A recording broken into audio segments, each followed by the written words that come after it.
Some of us were raised to see the church as a sanctuary, a place of truth, guidance, and community.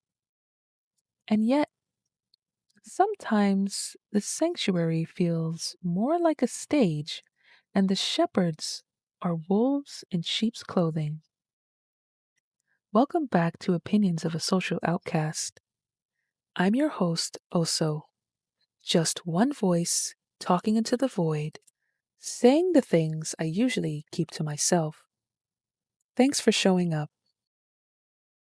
Today, I'd like to talk about the church, not in reverence, but in reflection. The way it sometimes fails the very people it claims to serve.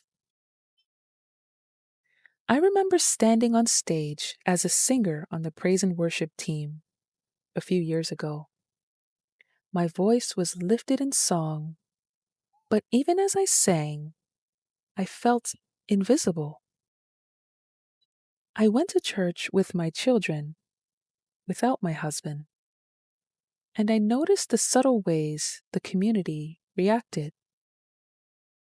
It seemed like families with fathers present were praised, admired, and celebrated, while those where there were single mothers, people struggling, or if someone had showed up alone, they were often either pitied or completely ignored.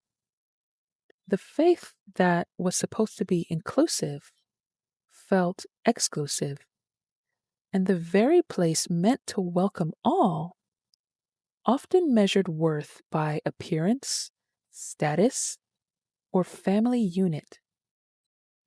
I started to see the performance, not just my own, but everyone else's.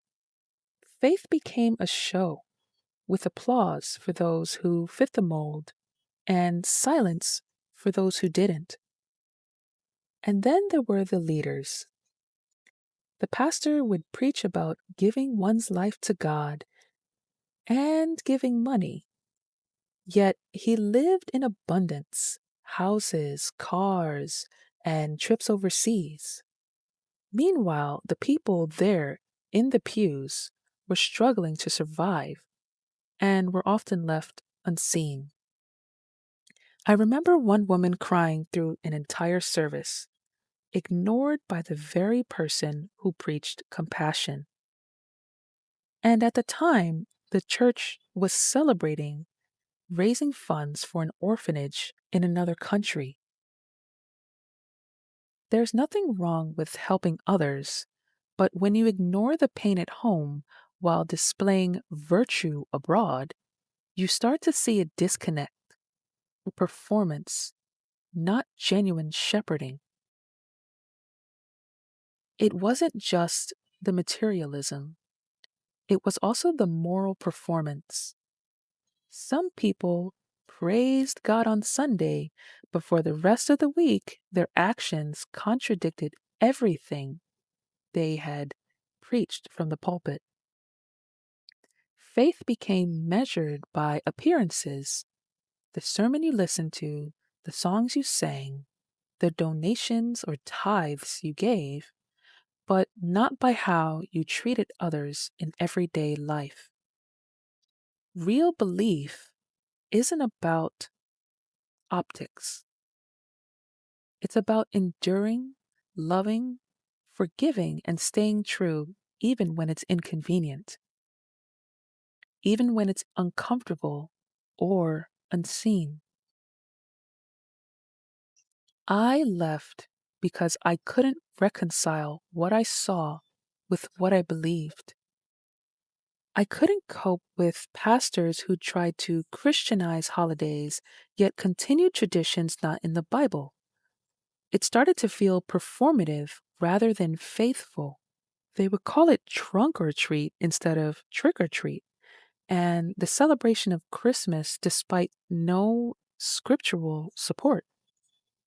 Faith became about comfort, conformity, and cultural acceptance, not truth, discipline, or courage. I still believe deeply, but I follow the principles outlined in the Bible, not the customs created to make religion convenient. Matthew chapter 24, verse 11 speaks about this. It says, "And many false prophets shall rise, and shall deceive many." True to the word, many are deceived, the evidence of which is laid bare for all to see. I don't go to church anymore, not because I don't believe in my Creator, but because I've lost faith in the church itself. I left because the structure, the performance, and the moral compromises didn't reflect the essence of the Creator that I serve. Being a believer isn't about Sunday applause. It's about living faithfully in a fallen world, offering love, patience, and justice even when it's inconvenient. Some churches fail that mission. Some leaders fail that mission. But even so, the Most High remains.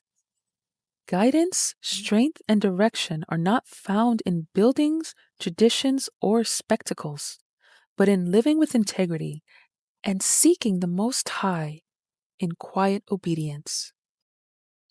Faith is bigger than a building. Faith is bigger than a sermon or a ritual. It's found in compassion, in awareness, in the courage to act rightly even when no one is watching. It's found in seeing the unseen, helping the ignored, and honoring the truth of the scriptures over human traditions. The wolves in the pews don't define our Creator, nor do they define your faith. Faith is personal, radical, and quiet. And sometimes walking away from the crowd is the clearest act of devotion.